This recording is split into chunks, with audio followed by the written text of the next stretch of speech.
Welcome in live to the High School OT studios here in Raleigh. You're watching the High School OT postgame show presented by Talk It Out NC. Congratulations to all of the teams across North Carolina that have punched their ticket to next week's regional finals, and congratulations to the 4 teams that have already punched their ticket to the state championships. We're going to have all the scores, analysis, and breakdowns of all of these games from across the state presented by our partners at Talk It Out NC. Just like these big games, it takes a lot of teamwork to start the conversation to stop underage drinking. Head to talkitoutnc.org. Again, that's talkitoutnc.org, and you can get all of the tools and resources that you need to start the conversation today and help stop underage drinking. Like I said, there were some regional finals that went on today. Let's take a look at those final scores. In the 8A regional final, Huff leaves no doubt in a battle of the Queen City. They defeat West Charlotte and claim the crown there in the 704, 24-0. The Huskies continue their dominance against the Lions. Then down at the coast, Millbrook goes on the road to Wilmington, and they pick up a 14-7 victory at Hoggard. The Wildcats will take on the Huskies in 2 weeks for the 8A state championship.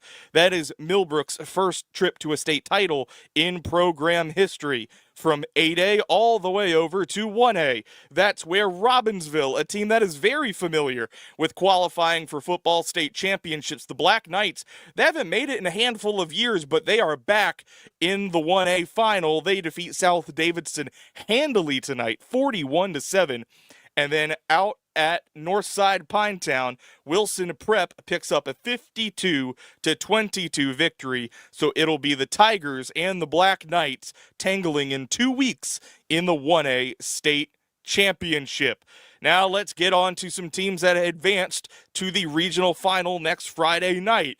In the 7A bracket, Grimsley defeats Reagan 24-7 in a battle of triad teams. Weddington's defense stands tall once more. The Warriors defeat Independence tonight 21-6. Weddington will make the trip to Grimsley next Friday night for what is going to be a marquee matchup, arguably the biggest regional final in the state of North Carolina. In the eastern part of the state, top-seeded Cardinal Gibbons needs the leg of Evan Windley to advance to the 7A East State regional final. Windley hits a game-winning field goal as time expires to knock off Garner 16-14. In the 7A East, the Crusaders will host Clayton. The Comets defeat Southeast Raleigh tonight by 2 scores, 35-21. The Bulldogs won that regular season conference matchup. The Comets get them back, and they will travel to Raleigh next Friday night. In the 6A bracket, it's going to be Watauga. The Pioneers survive. They hold on for a 31-28 victory over Sun Valley. That was a back-and-forth game, but Watauga holds on, and they will host Northern Guilford, who had no issue tonight with Ashbrook. Look at this score. Northern Guilford on its home field, 39-14 over Ashbrook. Down in Jacksonville, it's the Cardinals 34-7 over Union Pines, and it's Middle Creek who makes the trip out to Northern Nash and comes away with a 31-24 victory. The Mustangs will travel to play Jacksonville next Friday night for a trip to the 6A state championship. In the 5A bracket, Crest goes on the road, a quick trip over a county to take on South Point, and it's the Chargers who come away with a 2-score victory. Hickory goes down to J.M. Robinson, picks up a touchdown victory there, 36-29 the final. In that one, the Red Tornadoes advancing to host Crest next Friday night in the 5A West regional final. Hunt, the top seed in 5A East. Hunt's had a little bit of trouble this postseason. They've had to hold on for some close victories. They get one tonight, 32-29. The Warriors, they have to come from behind against Croatan to win that one. They will host Northside out of Jacksonville. The Monarchs defeat Rocky Mount this evening, 21-6. Into the 4A bracket, Brevard picking up a big win over conference foe Pisgah, 49-28. They will host Maiden, who in a thriller defeats High Brighton tonight, 29 28, a big win for the Blue Devils. In the 4A East, Reedsville keeps on chugging along, a 53-20 victory over Central Davidson, and it'll be the Rams who host West Craven next Friday night in the 4A East Regional Final. West Craven defeats Southwest Edgecombe 40-12. Some more fourth round football scores to get to you here. The 3A bracket. Lincolnton, a big win over West Davidson, 55-20. We're still looking for that Shelby Eastern Randolph score right now. High School OT will have photos from that one later tonight, but if you have that score, you can go online and submit that one into the Talk It Out NC statewide scoreboard. James Keenan defeating Farmville Central in the 3A East 51-32, and Kinston going on the road to Elizabeth City and picking up a 28-24 win over Northeastern. The Vikings will travel to James Keenan next Friday night.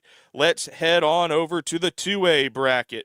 Some of those games just went final, including Murphy, a 49-40 win over Corvian Community. Murphy gets a late touchdown there for some insurance to hold on and win 49-40. They will host Starmount out in Northwest North Carolina. Starmount defeating Mitchell tonight, 58-22. In the East, it's Tarboro. The well-oiled machine of the Vikings defeat East Bladen 54-7. And then Warren County. That was back and forth early, but Warren County, after getting up 16-14, runs away the rest of the way, defeating Holmes 40-14, the final score there. So those are all of your fourth round final scores from around the state of North Carolina, including some regional finals in 8A and 1A. I mentioned those. I'm going to bring in Jonas Pope now to the High School OT postgame show. Jonas was down at the coast tonight as Millbrook puts together an impressive defensive effort to defeat Hoggard 14-7. Jonas, this is the first time in school history that Millbrook's football program will play for a state championship. And it seems fitting that the Wildcats did it with their, what is the best defense in the state? Let's go ahead and call it that. Yeah, it was hands down, Evan, one of the best defensive efforts I've seen in a long time. I've been doing this for 20 years. Not only as a team, but individually. I told Rashad Streets after the game, I told him this to his face. I was like, you were giving that quarterback hell all night. And he pretty much lived in the backfield and made life super uncomfortable for Matthew Boring. It was not a boring night for Rashad Streets because he was putting pressure on the quarterback all night. The Millbrook defense picked off 2 passes, and they gave up an 80-yard scoring drive on the opening drive of the game and then pitched a shutout for 3 quarters. And then with the game on the line, like 2 minutes left, Millbrook punted, and they put the game on the shoulders of their defense. Quentin Cipher and everyone, those guys, like, that's what we wanted. That's the kind of position we expect to be in, and they delivered.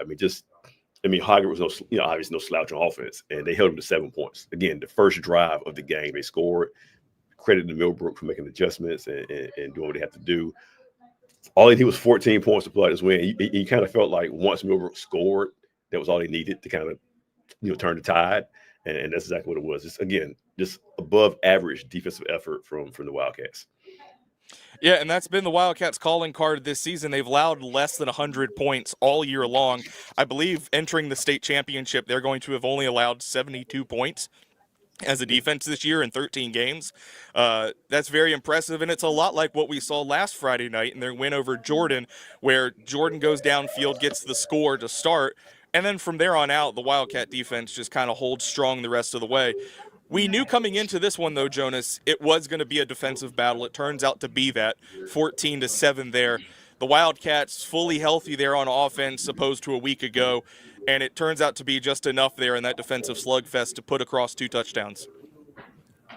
Yeah, and it came from a guy, McCullers, who I was just starting to write my story. Not so secret weapon. We have a guy who started all year, missed the game last week because of an injury, didn't start tonight, didn't really get a touch until late in the game. I think like second quarter, got his first carries, and he scored 2 touchdowns in the third quarter. You could just tell how different the offense was with him in the backfield. Like, he just brought a different physical presence between the tackles.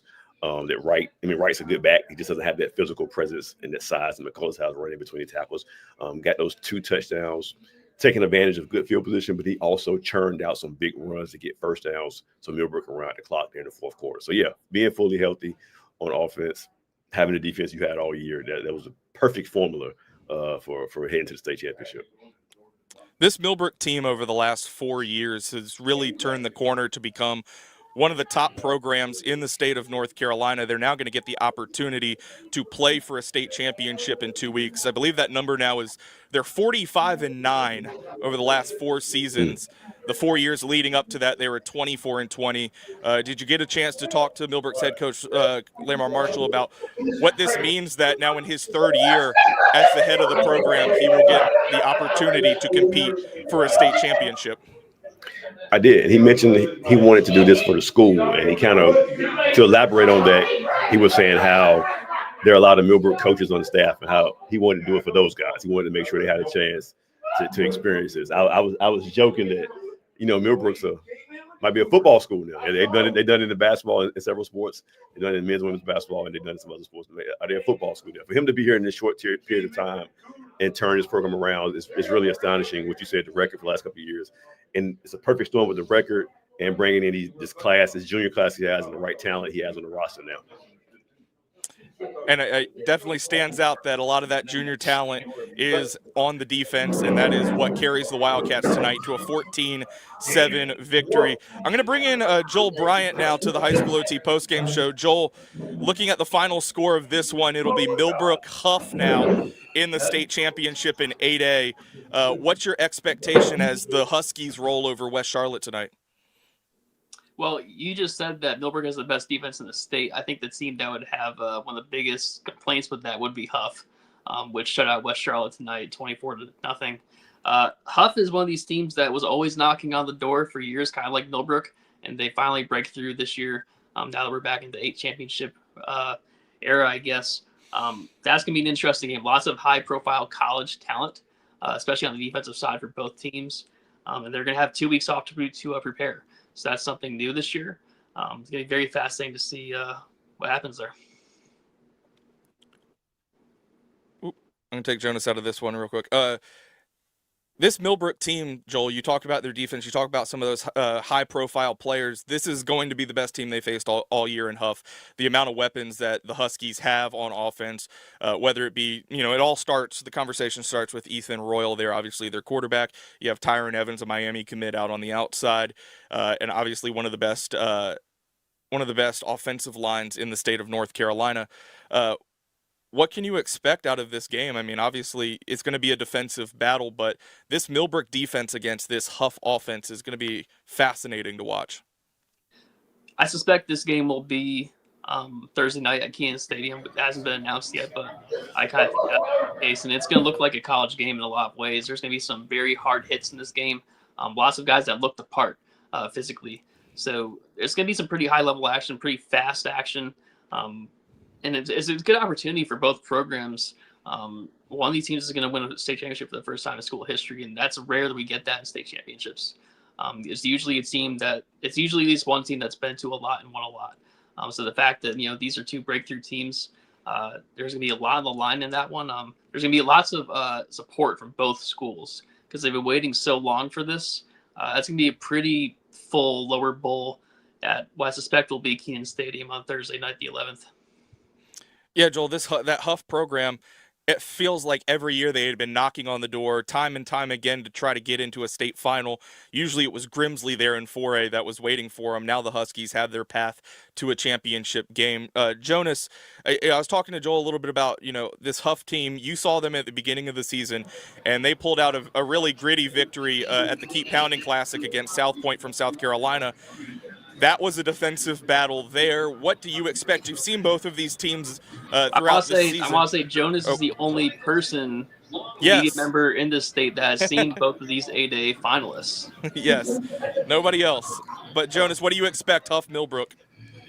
Yeah, I'm gonna put that in my bio on Twitter. But yeah, I mean, much of the same defensive battle. Like I said, Millbrook's defense is probably one of the best I've seen in the state in a long time.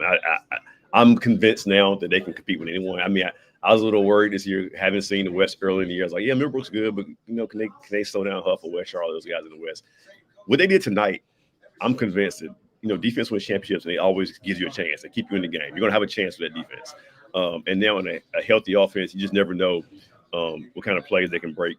Also, though, having said that, having seen Huff, I also know that they're not going to give a lot of points either, and they have an explosive Evans out there on the wide side. I don't know if Millbrook has anybody on the boundaries who can keep up with that guy. We'll see. But yes, it's going to be. I don't expect it to be a high scoring game. I expect whichever team kind of gets control early, kind of ride the momentum, and just kind of let their defense win it for them in the fourth quarter. So to just put it plainly for everyone, this Millbrook Huff game might have the state's best cornerback, linebacker, and defensive end all in the same game. Yeah, so that's what we're going to be dealing with in this ASA championship game.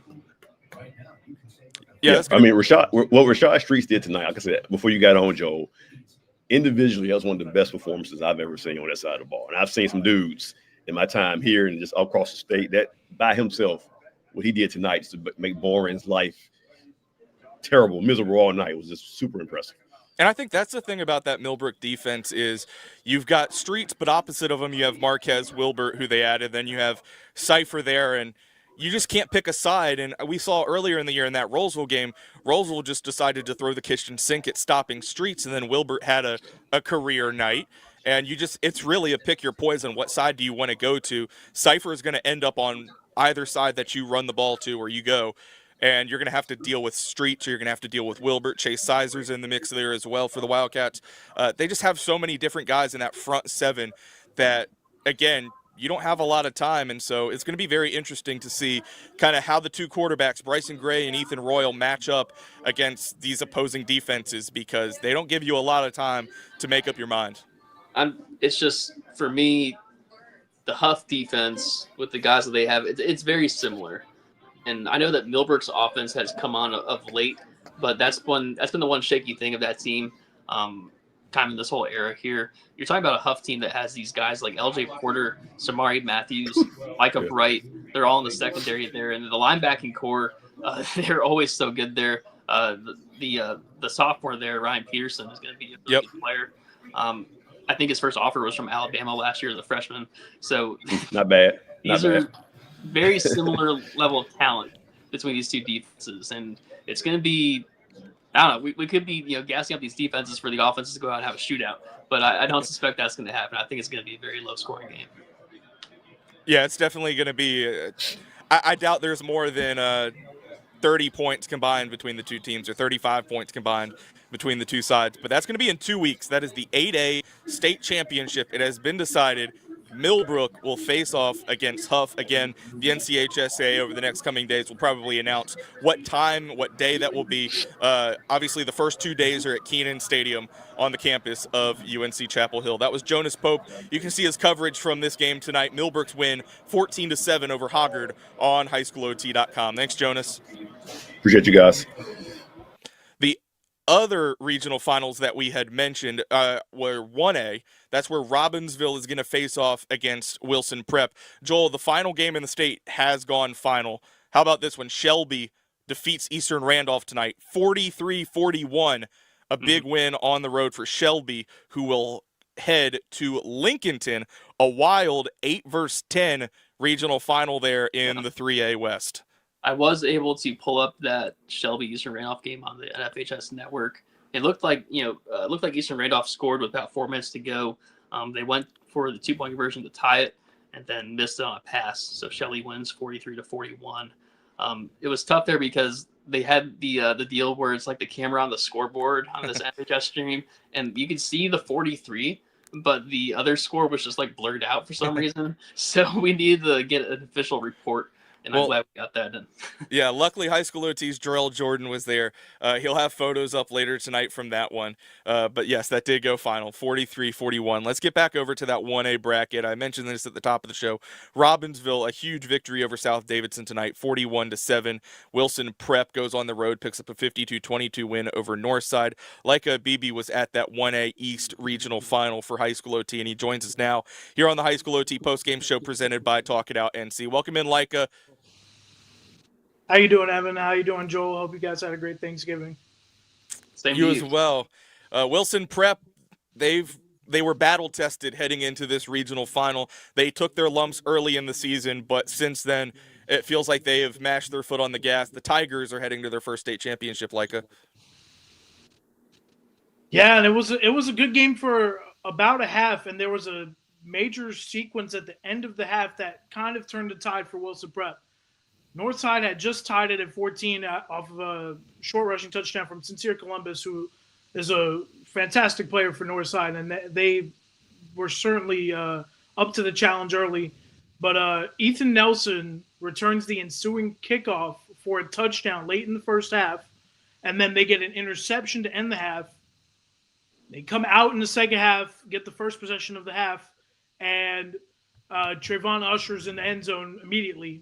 And that was kind of the separating point after a back and forth first half. And from there, it was all Tigers. And Coach Dickens, when speaking to him afterwards, said that this has been 4 years in the making and that their non-conference schedule that has been mentioned a lot throughout the season on the postgame show by J Mike specifically too, because I know the game of the week was once Northeastern Wilson Prep early in the year.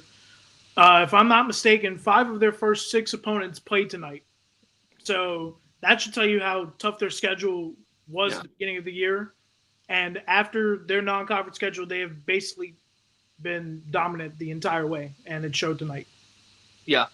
Impressed with them because, they had been gunning for that game against Kip last week. That was kind of like their goal for most of the seasons. They wanted to play Kip because that's another charter school kind of from their area more north. And there was some rivalry brewing between them, and Wilson Prep goes and wins it in a blowout. My concern for Wilson Prep this week was whether they'd kind of let it all out last week against Kip, the team that they really want to be the most of all. And clearly not. They blew out Northside Pinetown tonight, and of course, Wilson Prep losing to Tarboro last year in the 1A East final. Obviously, Tarboro is now a 2A team. So this is the matchup that we thought we'd get: Robbinsville and Wilson Prep. We were expecting Wilson Prep to be a higher seed because we were used to the old RPI formula. And like I mentioned, all those teams they played in non-conference, they were all, in some cases, a 7A team. They were all larger schools that were still playing this deep into the playoffs. So we're seeing in the new RPI formula that it's not quite helping the teams that schedule that way. But still, it doesn't really affect them. They go on the road twice last 2 weeks and win against pretty good teams to go to state championship game. Joel, like you mentioned, it felt like Robbinsville and Wilson Prep were on this path to the 1A title game. This was one of your predictions early in the season, and it will come true. Robbinsville tonight, they go up 21-0 in the first quarter, 41-0 at halftime. They defeat South Davidson, who had a very memorable run throughout the playoffs and just an incredible historic season in their own right. But 41-7 Robbinsville tonight. Luke Lovin throws for 3 touchdowns. Kaizek Tisateski runs for 3 for the Black Knights. What do you expect out of this 1A final? This is one of those fun ones we were kind of talking about earlier where Robbinsville, this is, I think, their 18th appearance in the state championship game versus a team with their first appearance. So it's one of those kind of, it's a complete opposite histories. Of course, Wilson Prep has been knocking on the door for a little bit.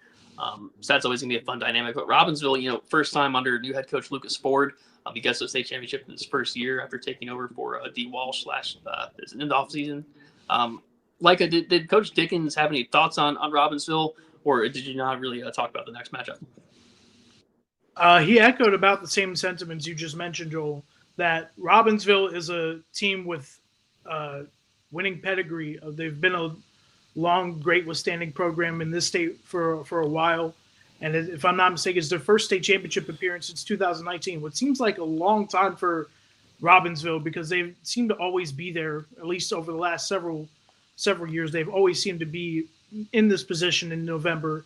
And as you mentioned, Wilson Prep is a relatively new program. This is year 4 of the program, and their main guys, their seniors, Trayvon Usher, Nasir Vines, those guys, they've been in the program for a while. And they're now here in as you mentioned, a complete contrast of styles program wise. But Wilson Prep is they're very confident that they can get the job done, but it will be a tough task against the great Robbinsville program for sure. And they did it this year without, I think, their best returning defensive player. Jordan Ham had 20 sacks last year. He transferred to Clayton, which is still alive in 7A. So they kind of overcame that as well. It's interesting, guys, at the 1A level, having 2 weeks to prepare for this, that's obviously an ideal step for 1A because of just the depth of the roster sizes that they have. Being curious to see how both these programs approach the next 2 weeks. Are they going to go heavy at all this week? Just how are they going to approach it? It's kind of uncharted territory. We've never really seen this before with 2 weeks before state championships. So it's going to be fascinating to see it. It's almost like a Super Bowl, right? You get the Yep. 2 weeks, but there's no Pro Bowl for 1A. I think that's a good thing. I agree. I don't think a Pro Bowl would be a good idea. Well, again, 2 weeks from now, we're going to presume that's also probably on that first Thursday there at Keenan Stadium. It'll be the 1A state championship. That's going to be Wilson Prep from the east facing off against Robbinsville from the west. Leica will have highlights and more coverage from this one later tonight on High School OT. Thanks, Leica. Appreciate you guys as always. Thank you. We move on now on the High School OT postgame show. Joel, what has stood out to you as you kind of look at some scores? Everyone across the state is now final. Let's talk a little bit. Let's go into that 6A right now. Watauga in the West survived Sun Valley. We mentioned all year that Sun Valley team was so pesky all season long. They took a bunch of teams to the brink. They pulled off some really impressive wins. And sure enough, tonight they go back and forth with the Pioneers to escape by 3 points. But then on the opposite side of that, you have Ashbrook, a team that you were really high on all year as a potential team that could play as the 6A West champion. They go up to Northern Guilford, a team that, again, has clawed by and has some impressive close victories. It's not close at all tonight. Northern Guilford jumps out early and then holds on to a really big lead. That's one of the more surprising final scores. Not as much that Northern Guilford won, but just the way that the Nighthawks did it. Yeah, it's a kind of a shocking result, frankly. I mean, these two teams are very defensive minded, and they kind of routinely play in these close games. Northern Guilford especially is always in these close games, and somehow we're just winning them all. And I keep saying, at some point it's going to slip up, right? Like, you just can't keep winning in close games because the ball just bounces in different ways. But Coach Westberg and that staff and those players, they keep prevailing in these close games. But tonight didn't even matter. 39-0 at halftime over Ashbrook, which was my preseason state championship pick in 6A. A lot of people, myself included, thought this was going to be the big year for Ashbrook to break through. Instead, Northern Guilford, which is one of these teams, Evan, that really thrived under the first era with the 8 state championships. They're back in a regional final. Pretty impressive by that staff. And the game against Watauga next week, that's going to be really, really fun. That I was going to mention that. Those are two programs that could not have benefited more from moving to 8 classifications. Those teams are no longer in 4A, where they have to deal with the Grimsleys and the Huffs and the West Charlottes of the world. Now they're in 6A, and it's the sweet spot for them. They will meet next week in the regional final in the 6A West. What do you expect from this game? It's going to be Northern Guilford heading on the road to Boone to take on Watauga. Well, kind of like the Ashbrook game this week, like my inclination is that it's going to be a close game, right? Like, I was thinking the Ashbrook Northern Guilford game would be close this week. But if Northern Guilford plays like it did tonight against that Ashbrook team, it might not quite matter. I know that Watauga, they have more kind of, I guess, just unique weapons on offense than Ashbrook might have had. That was the thing for Ashbrook, that in hindsight, this season, the offense just wasn't very consistent. And Watauga, for the most part, they have been consistent. So, and obviously what Coach Hobbick does, from the standpoint of just the diversity of schemes that he has in his offense, like they do so many different things. They look like so many different types of offenses just all in one game. They can do so much. It's tough to prepare for in 1 week.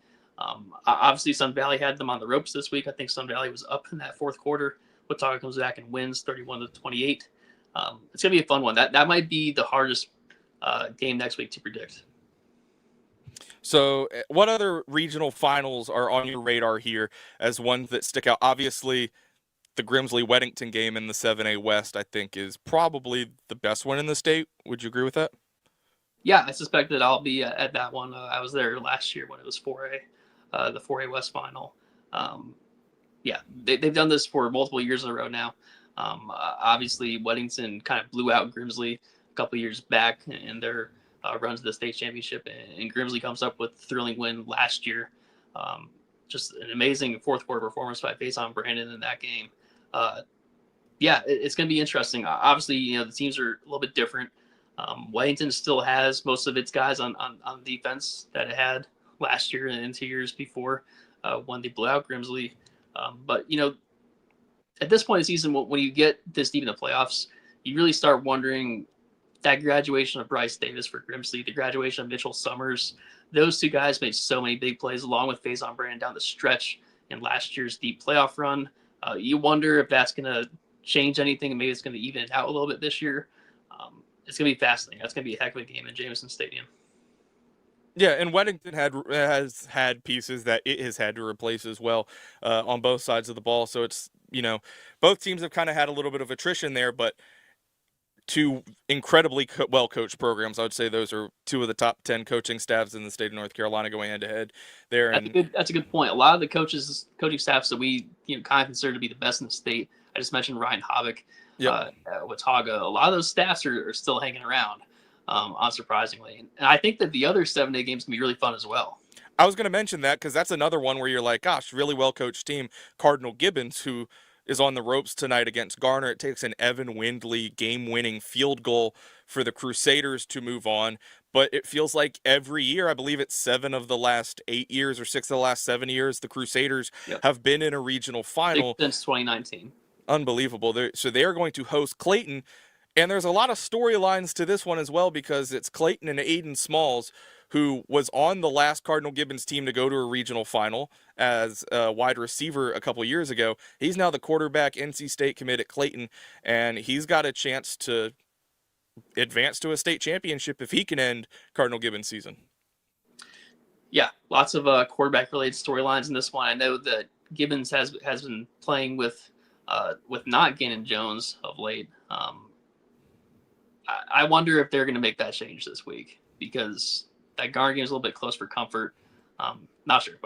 But obviously the Aiden Smalls thing is unique because when he was coming out of middle school, he was like a clear quarterback.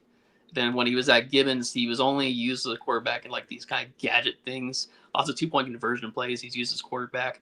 And then by his sophomore year, they were like, hey, switch to receiver. You'll have a better chance at being a college player doing this.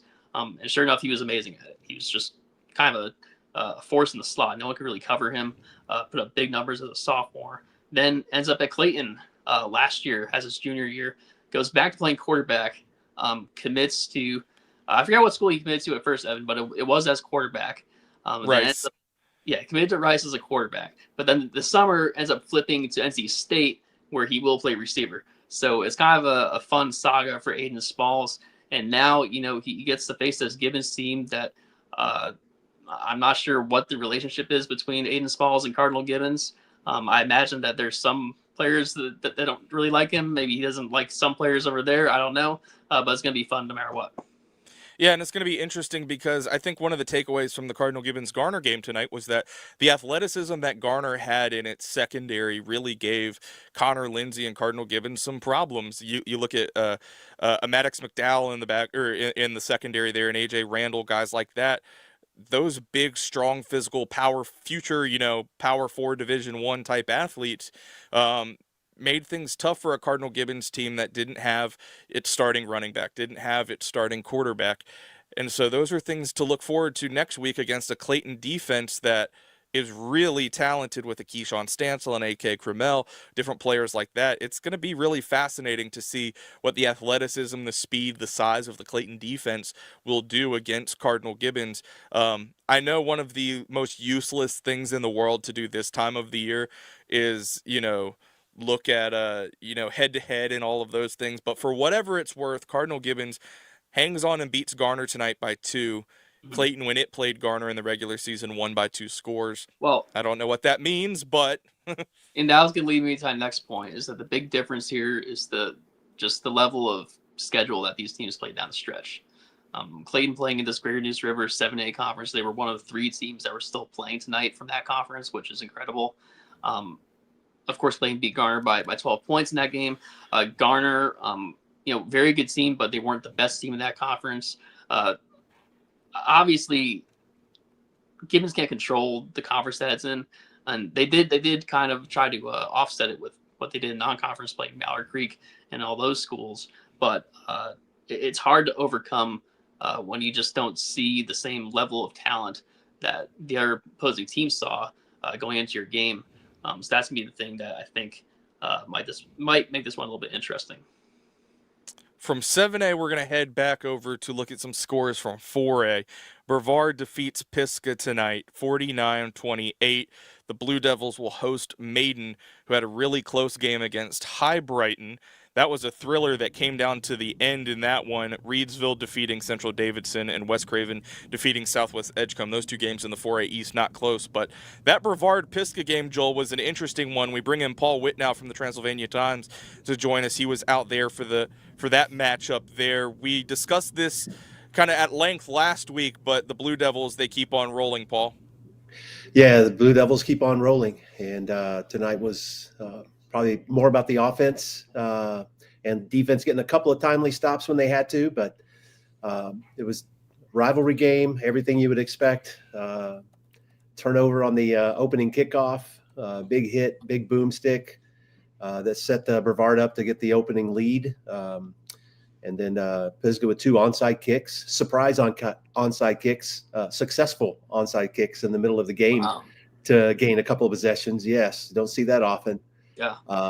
So final scores 49-28, but It was a much closer game than that score indicates. But boy, it was a heavyweight fight for sure. Paul. Yeah. At Brevard, do you know how much of a thing was it, coming into this week that they just didn't want this game to be very close like it was last time? Because I think that Brevard is probably more talented than Pisgah, and the fact that you had to play them in a close game 2 overtimes the first time around, was there almost some kind of like bitter taste left in the mouth from that first game? I think that's a fair statement. I think Brevard felt like they didn't play their best game at the first time around. 2 costly turnovers in that game, including being up a score, first and goal from about the 8, and to throw an interception in the end zone when you could have just killed the game. Pisgah, to their credit, drove the length of the field to tie it up and send it to overtime. So I felt like they thought that they were better and probably much better. But to Pisgah's credit tonight, they did a couple of new twists with their running game that kept Brevard off balance, especially in the first half. They still tallied somewhere around 253 yards rushing. Pisgah did. But they had 3 different running backs that were really getting the heavy carries tonight, as opposed to just Pope, the standout running back. So they really spread it around. They worked the edges really well, and then they would pop one up the middle.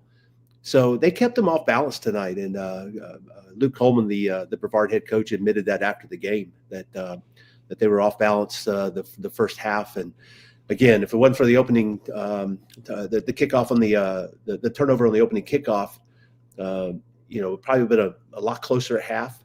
But again, to Brevard's credit, they're so balanced offensively. They threw 8 passes tonight.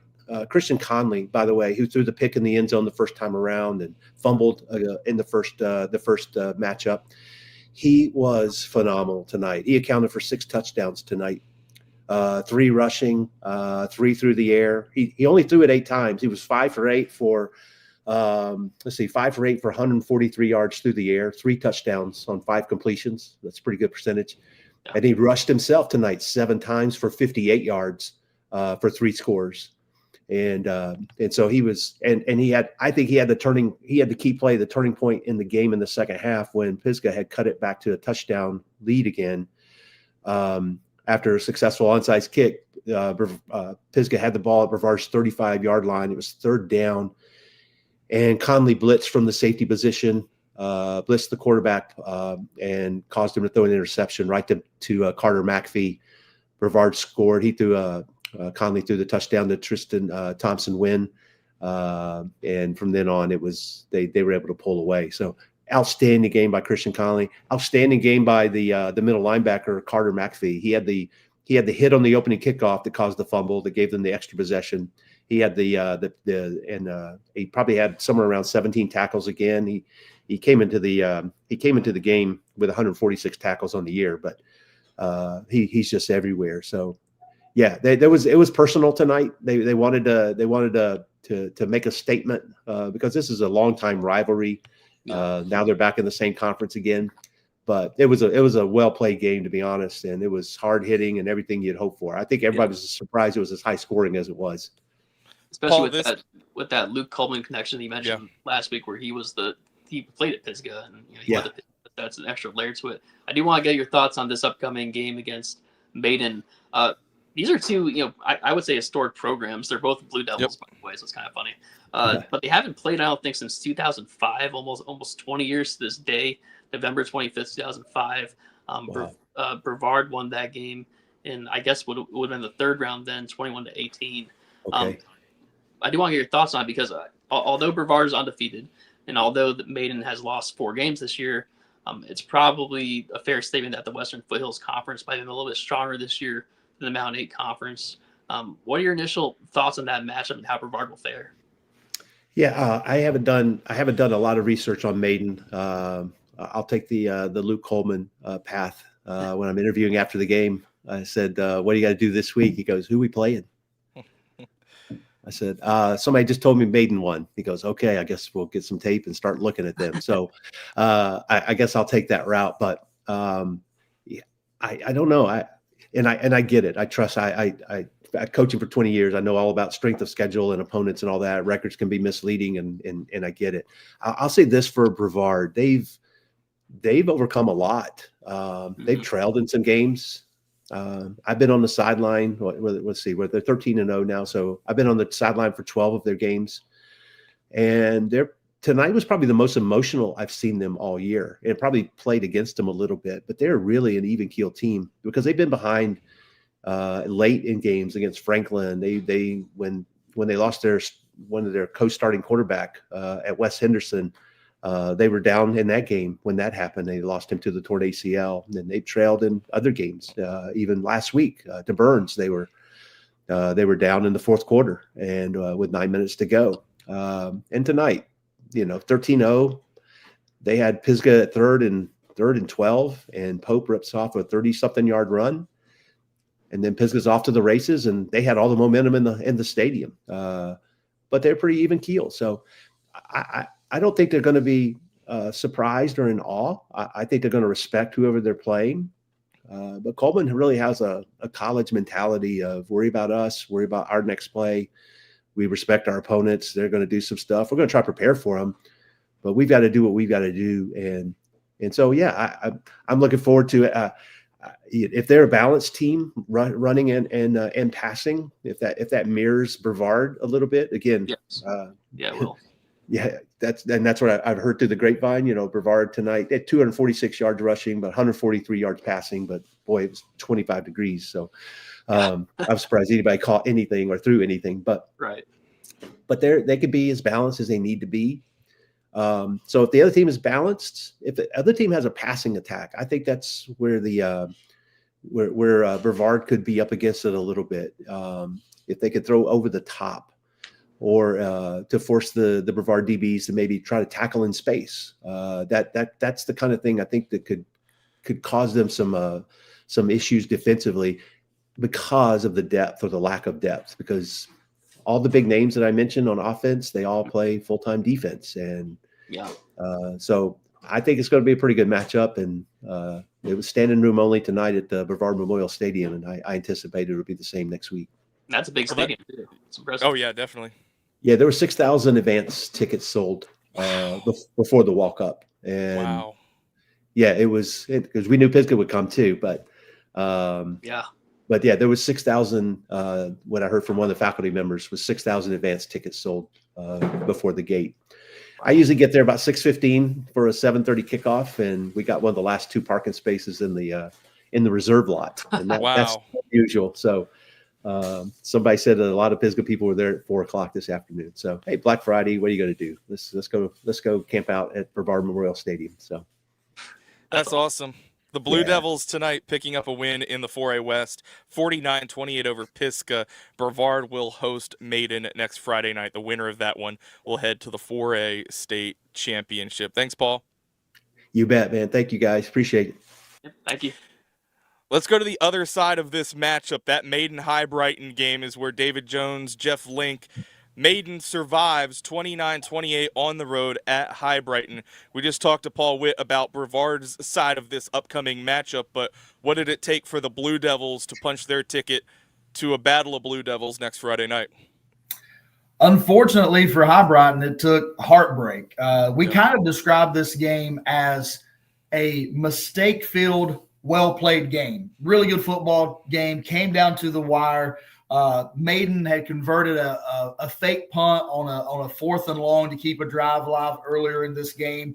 There was a really questionable interception that happened in this football game that turned the tide a bit. Tons of penalties on these teams. Jeff can probably give you the penalty stats. And we had a full extension layout senior to senior catch that was as good as anything you'll see Saturday or Sunday to keep the drive alive. At the end, High Brighton comes down to the 3-yard line. But instead of taking a knee, setting it up in the middle of the field, they run a play wide and they're on the left hash from the 3. So it's a really tight angle for Landon Key, who was one of the best kickers in the state this year. Was, I believe, first in PATs made with 66, first or second in the state with kicker points, and led the 4A level with 5 made field goals. It was a good snap spot and hold, plenty of distance. Honestly, looked good from the press box, but the guy standing underneath the uprights said that he just missed the left upright. And 29-28 is the final. Maiden survives and advances. High Brighton graduates 20 seniors, including DK Mitchell, who led the 4A state in touchdowns this year. I think was 5th overall. And just heartbreak city. And this is a senior class, guys, that last year became the junior class that broke a 22-year playoff run, won 2 games. This year they go 11-2, went down to the wire. It was a fantastic football game on Black Friday. If you didn't have a dog in it, won't see a better high school football game than this one, despite the mistakes. And, you know, you tip your cap to Maiden, your heart breaks for these kids here in Lower Creek. Yeah, you take a look at Maiden. Grant Lawing able to throw the ball tonight. His leading receiver, Hampton Reed, came up with some big catches tonight. That was, especially in the first half, he was the big difference in the game. I think coming in, both teams' focus was going to be on the running game. You had a great running back in Shannon Wingate for Maiden, who'd gone over 1,500 yards. You had DK Mitchell, who was High Brighton's 1,000-yard running back with 33 touchdowns. Both of those guys pretty much shut down in the first half. Started the second half, High Brighton gets a quick 3 and out. They give the ball right back to Maiden. And that was when Wingate had his only big run of the night. What a huge run it was, a 74-yard run that put Maiden back in control of this ballgame. They were up at the point 15-14. And then that big run plus the conversion was able to put them back up by 8 points. And High Brighton trying to play catch up from that point on. It was a weird situation. You're talking about how they had to get 1 point up. Maiden hadn't kicked a field goal all season long. When they scored a touchdown to go up, I believe it was 14. I guess that made it 20-7 when they went up with the or 20-14, excuse me, when they scored and got an unsportsmanlike conduct. High Brighton accepted the penalty on the try, and Maiden was able to complete. And again, it was Hampton Reed. Yeah, Hampton Reed that was able to get the 2-point conversion from 18 yards. Yeah, that made it a 15. That made it 15-14. Yeah, that's what that did. So that was just some weird plays that were like that. Penalty yardages. High Brighton in that first half had 8 penalties for 50 yards. And of those 8 penalties, let's see, there were 6 of them were false starts. Yeah. Just some jumping off sides, false starts, illegal procedures. And then in the second half, it was Maiden that had the penalty bug. They had 8 penalties for 96.5 yards. A couple of those were defensive pass interferences for 15-yard penalties, face masks. So going back to your original question, what will the Maiden Blue Devils have to do next week to go up and defeat Brevard? They've got to clean up the penalties. They had some silly penalties there. Took care of the football tonight. They didn't have any turnovers. But I don't think you can afford a game where you don't get Wingate going. They've got to get him going, establish the ground game better than what they did tonight against the High Brighton Panthers. But it still should be a tremendous game. I know the Blue Devils will win next week either way. Good prediction. Yeah. Did anything you've seen High Brighton enough times this year, anything that was kind of popping up throughout the season that maybe was kind of not going well for them that rears head tonight specifically? I think for the Panthers tonight that neither team outside of the 70 plus yarder. Neither team could get their ground game going. Passing game, they were hitting both. I mean, Grady Beam, a junior, he'll be back next year. 2 touchdown passes. Julius Martin, the senior, with a full extension catch. The passing game was working for both teams. But I think outside of that 76, 74-yard touchdown run, I think the Panthers held Maiden to 35 yards rushing or something like that. High Brighton, we don't have the team stats in front of us. High Brighton was probably around 125 yards rushing as a team. So High Brighton does graduate 20 seniors. However, the JV team went undefeated. The JV team beat Hickory this year. JV team beat Maiden this year. And so the quarterback, Elon Lipford, the junior, will be back. And coming into tonight, guys, this is a quarterback that had over 2,100 yards passing, 22 touchdowns, and 4 picks, and completed almost 70% of his passes. He brings back one of his best receivers, the leading touchdown receiver in Grady Beam, and a lot of kids come up from JV. So it's going to be a good conference next year. East Rutherford will be good again. RS Central will be good again, but High Brighton looks to build on it. And you mentioned it, but last year really was an aberration for High Brighton. I know it didn't go well last year, but this is such a consistent program. I don't expect them to just kind of go back down to the 2-win mode next year, especially with Lipford coming back. That's the key point right there. Yeah, they've got, I mean, if you, of course, we're sports nerds, so we know this, but you go down to their middle school level. I mean, William Lenore Middle School I think, had 1 loss this year to Watauga. Watauga's a pretty good football team, by the way. So you look at those two from the middle school level on up, they've got it rolling both Watauga and High Brighton. So I think they're still the standard barriers for the western half of the state, at least the northwestern half of the state. And the other thing, too, I'll say this about Sam Mackey and his coaching staffs. How many coaching staffs are not willing to change what they do? And I think that's what Sam Mackey did last year after a 2-9 season. He put a hard reset, and pass was a 4-letter word around High Brighton. You didn't throw the ball. You never threw the ball. And they said, dude, we're going to win. They had a quarterback in Lipford that was coming in from Independence High School. They knew they had a special talent, but they were willing to adjust the offense where they had a good running back in DK Mitchell, but they also had the passing game that made them more balanced. If you would have said 2-3 years ago that High Brighton would be averaging 200 yards passing a game, they would have looked at you like you had 3 heads. But that was something that I thought that Sam Mackey and his staff were able to do. We're going to push the reset buttons, and we're going to adjust our offense to the talent that we have. A lot of coaches won't do that. That's a very good point. Guys, what do you have planned for the show tomorrow? And then are you going to be going somewhere next week? Have you decided yet? Yeah, we want to stay married, so no, not to each other, but to our wives. So our sister station up in Boone, WATA, they will carry the Watauga game next week. And our good friends down at HKY, they'll have Hickory next week. On our show tomorrow, we'll have highlights from this game, all the scores.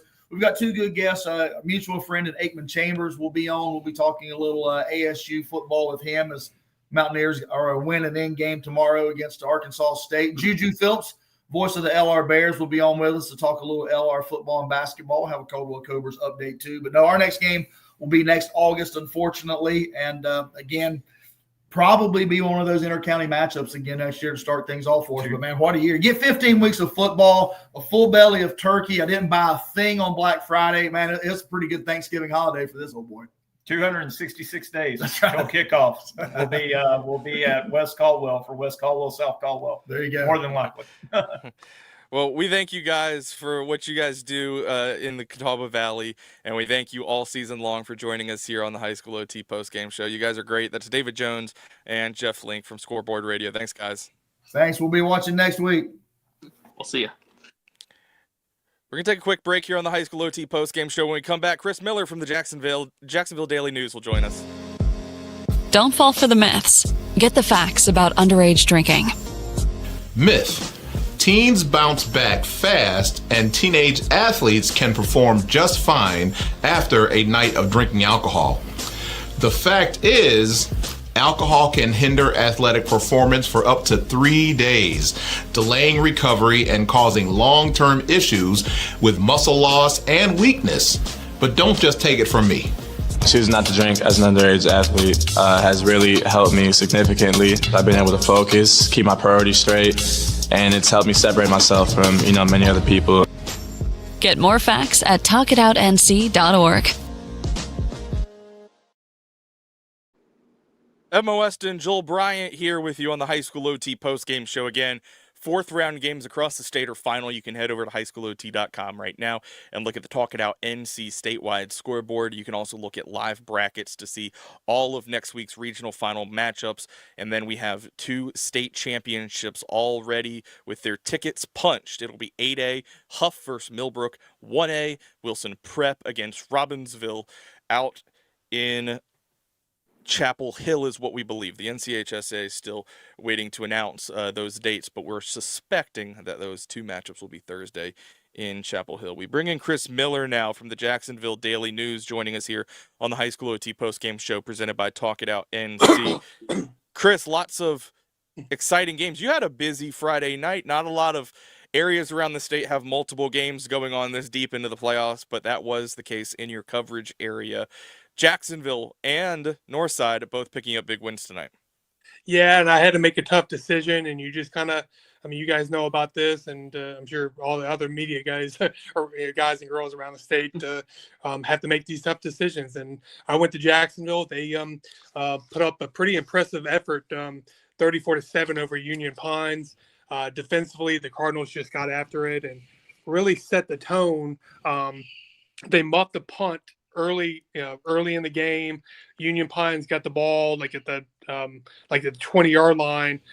2 plays later, the Cardinals forced recover a fumble, so they breathe a sigh of relief there.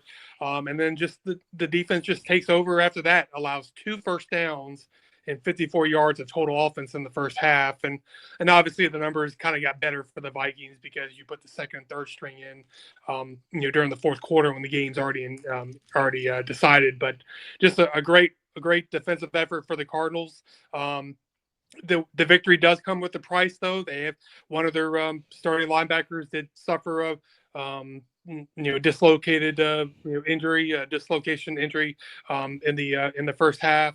And then their 2 running backs, and Murray Pearson, who had a 97-yard run after that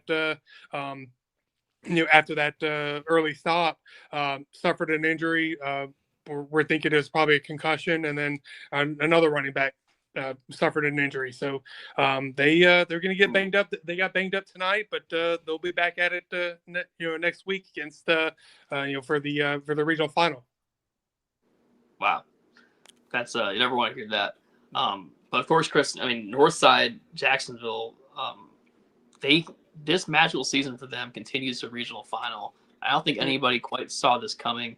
Northside going to the 5A East final after beating Rocky Mount, I believe 21-6 tonight. Rocky Mount, last week just went on the road and beat a very talented Northeast Guilford team in blowout fashion. So for Northside to kind of blow them out tonight, very impressive win, kind of a statement win, I would think.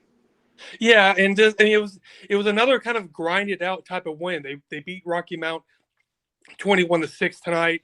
It was 14-6 at halftime. They scored kind of early in the fourth quarter to go up 2 scores. So, they just find ways to win. It may not always be pretty, but they beat St. Paul's last week 28-21. When they were up 28-6 at halftime. So they kind of had to hold St. Paul's back for that one. Against Pearson in the second round, they were only up 21-20 in the third quarter before pulling away in the fourth quarter. So, again, credit the Monarchs for finding ways to win. I did go to Jacksonville. That game got done. I got credit Jacksonville coach Bo Williams. He let me talk to him and a couple of his guys, final minute of the game when the game was already decided. So I was able to get that taken care of and then head over to the north side. They had just got done and got the interviews there for Northside. So, but I talked to Coach Pollock from Northside, Kendrick Pollock from Northside. They entered this season with only 5 victories in the last 5 seasons. Now they were in that old Big Carolina Conference with New Bern, Havelock, Jacksonville, and they were playing a lot of those Wilmington schools in non-conference. So I think, I think they're not so good records. I mean, they were better than what their record indicated. They just weren't able to put everything together. But now that the schedule after realignment and the new classifications, the schedule kind of softened up a little bit, and that they took advantage, and they are still a good program, good team nonetheless. So I don't want to just say they're winning because of a softer schedule, but it didn't help. It didn't hurt that they were able to the playing field was level, if that makes sense. Yeah, Joel. Croatan. Yeah, go ahead. Oh no, carry on with the Croatan. I wanted to also ask about Croatan tonight because they were up on Hunt multiple times throughout this game. I think they were up by 8 points in the fourth quarter. Hunt comes back and wins. What'd you hear about that game? Well, Croatan was up 14-0. They came into this game with a lot of confidence. They felt like they had a chance to win, and they showed that early. They were up 14-0, and then Cannon McBride, their junior quarterback, is also their kicker. They've been kicking a lot of field goals lately. He kicked 3 last week, including the game winner in the final seconds to beat Havelock. They had to settle again for a couple field goals on drives that they wish they probably would have finished with touchdowns. And by all counts, they had a field goal, to win, to tie the game, and it just didn't convert. So they just fell short, but a great season for the Cougars nonetheless. Shared the Coastal Conference title with Northside and Havelock. So their first conference title for the Croatan Cougars since the 2021 spring season. So look, they have a lot of, their quarterback, Cannon McBride, their running back, Andrew Boucher is coming back. So they have a lot of experience coming back, but it was a little bit of a tough one for them tonight. And it sets up a 5A East regional final between Northside, Jacksonville, and Hunt, which is, I don't think anyone really would have picked that to be the regional final coming into the season. I know I didn't. Initial thoughts on that matchup? I know you probably don't know much about Hunt, given that they're from Wilson, but just any initial thoughts? Well, I mean, I did talk to the Northside folks after the game. I said, look, were you guys wishing Croatan would have won? And obviously it's only natural. They would have liked to have seen Croatan win so they could be at home. They're familiar with Croatan.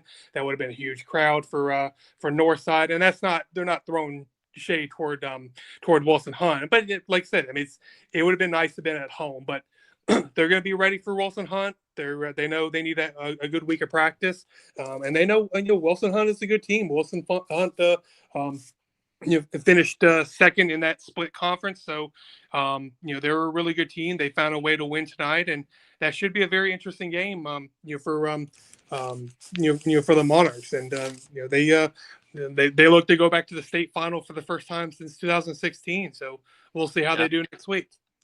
Then obviously Jacksonville in the 6A classification, they will face Mill Creek in the 6A East Regional Final. Mill Creek, I'm sure you haven't seen Mill Creek in a while there, Chris, since they're from Wake County. But pass heavy team. They're not as pass heavy as they were when they were making headlines back in the 2010s, but still a very pass heavy team. Initial thoughts on that one? Well, Jacksonville is in the regional final for the second straight year. They were at 71st last year. And then, and 71st just kind of put it to them last year in that game. And Jacksonville never really was in that game. Jacksonville's going to be at home as the top seed. So they're excited about that. They've been on a mission. And, of course, they graduated Damon June, who's now playing at Carolina this year. So they had a lot to prove going into this season. And I think they've exceeded a lot of expectations. But they, again, it's just going to be interesting to see how the other guys step up if some of those guys are not able to play. So defensively, they probably had their best game tonight, and they'll definitely need it next week. And some of those second string guys, they're going to have to step up next week. Let me know if this tracks for you. So last year, Jacksonville, like you said, lost to 71st in that regional final. But the week before that, I think they had their rematch with Havelock, and Jacksonville took it to Havelock the week before that, and the round before that. I always wonder, you face a team that you've been kind of aiming for all year. They're kind of a rival of yours. It's kind of like that high emotional moment there, like playing Havelock there, and then the next week you have to bring it back to the same level. It's hard to do. Do you suspect that was maybe something happened last year, and maybe it might not be an issue this year? It could be. I mean, you could be very well right. And but I do know I did talk to the Jacksonville Jacksonville defensive players tonight. Last week against Scotland County, they had to hold on for dear life and let that Scotland County freshman basically run all over them in the second half. And they did take that personal, and they worked on a lot of that stuff, on in practice this week. So they they were pumped up. So I mean, momentum. I mean, football is a game on momentum, and maybe they'll that defense will continue to ride that momentum into next week against Middle Creek. Well, Chris, as always, we appreciate it, and I hope by next week you can figure out teleportation so you can get back and forth between the two regional finals there in Jacksonville. But I'm sure you and your team are going to have a good handle on it no matter what. Yep. Well, I'll probably visit Northside and Jacksonville both Monday, and then go from there throughout the week. Awesome. That's Chris Miller from the Jacksonville Daily News joining us here on the High School OT postgame show presented by Talk It Out NC. Thanks a lot, Chris. Thank you. We move on here on the High School OT postgame show. We're going to bring in our final guest. It is Tyler Clark, who was out at Cardinal Gibbons tonight. We mentioned earlier in the show that the Crusaders picked up a big 16-14 victory on a game-winning field goal tonight against Garner. Tyler, that was a defensive battle for a lot of that game, but in the second half, the two sides go back and forth. Gibbons leans on the leg of Evan Windley multiple times tonight. I believe he hit 3 field goals in the game, including the game winner. Yes, he did hit the game winner. So talk us through that one. Cardinal Gibbons advancing to the regional final there. If you had a chance to talk to Coach Wright after the game, how did that go, and what are his expectations after surviving tonight's matchup? I talked to Coach Wright, especially about the field goal, because, Evan had missed one early in the game. And he was I talked to him more so about the last second field goal. He was kind of like, well, yeah, he knew Evan was going to hit it. Evan's been money all season, so he knew he was going to hit it there. Aaron Anderson got a lot of the carries tonight. He said that Noah was dealing with some ankle issues, but he should be good for next week. And he was just really, really proud of his defense and proud of how his guys played tonight. Tyler, obviously, the thing with Gibbons, the storyline this year is with Gannon Jones going out against Mallard Creek in non-conference play. We did see him for a little bit earlier in the playoffs. Did he do anything tonight? Did they have him out on the field at all tonight? Gannon was in pregame. He was taking some snaps with the second group, but I think he's kind of just there just in case. But Connor Lindsay kind of held his own tonight. Yeah. That's always a weird situation because, you have this quarterback that's he's an ACC recruit. He's committed to Wake Forest. Obviously, his health comes first, but you're getting to the point where you're in a regional final. You have to wonder, if the itch is there for the coaching staff to just try to bring him back. I know it's kind of awkward with the team playing with the Lindsay momentum. It's kind of a tough thing. I know you're a player. What would you kind of think of something like that happening at this point in the season? Well, I know Gannon, and Gannon's a gamer. Gannon's going to play if in any way, shape, or form he can, whether that be his coach role that he's been playing some of this season or be the player role. So I know that, it's going to be tough for him not playing. But I think him and Coach Wright and everybody in the Crusaders faithful have a lot of faith in Connor Lindsay. Not sure if we send you to a Clayton game this year or not, but I'm sure you're aware of the general premise of Clayton and the players they have. What do you think of that matchup in the 7A East final, Cardinal Gibbons and Clayton? Oof. I do know Clayton has a good defensive front. Yeah. And Gibbons struggled tonight. Okay. They let up a good amount of sacks. I think it was okay. 8. It might have been close to 8 sacks tonight. Wow. So it's gonna be a rough one in the trenches. I think the game will be won in the trenches. Yeah. If Gibbons can hold up that pass rush, I believe that they have the skill guys to go back and forth with Clayton. That's a good point because Evan was kind of saying this earlier. We've always talked about this Garner team as being so skilled in the secondary, right? We don't really think of them as the pass rushing team, and the fact that they had some success against Gibbons tonight, that would definitely raise my eyebrows next week when they have to face Keyshawn Stansel and Clayton. Evan, you got anything else for Tyler? it's gonna be a really exciting one next week. Real exciting one next week. Well, that's Tyler Clark. He had the coverage tonight of Cardinal Gibbons picking up a 16-14 win to advance to the 7A East Regional Final. The Crusaders on a last-second field goal defeat Garner tonight. Thanks, Tyler. Thank y'all. Have a great one. So that'll do it for this week's episode of the High School OT post-game show presented by our friends at Talk It Out NC. Again, visit talkitoutnc.org, talkitoutnc.org to get all of the tools and resources that you need to start the conversation today to stop underage drinking. For Evan Moesta, Joel Bryant, and the rest of our staff at High School OT from all around the state, next week we will be back and know all 8 of the state championship matchups across the state of North Carolina. It is going to be a very exciting regional week here in NC. Congratulations to the teams that punched their ticket to play next Friday night, and congratulations to Huff, Millbrook, Wilson Prep, and Robbinsville, your first 4 regional champions in the 2025 football season here in North Carolina. We wish you a happy weekend, and before we go, one last message from our partners at Talk It Out NC. Raising kids is a roller coaster. Sometimes you laugh, sometimes you cry, but most times you wonder how your kid turned out so well. That's how. You did the hard work, made the right decisions, like talking about alcohol before it could be a problem. Go to talkitoutnc.org. Get resources on how to talk about underage drinking. So Mom, Dad, keep up the good work. It's worth it. Talk early. Talk often. Talk It Out NC.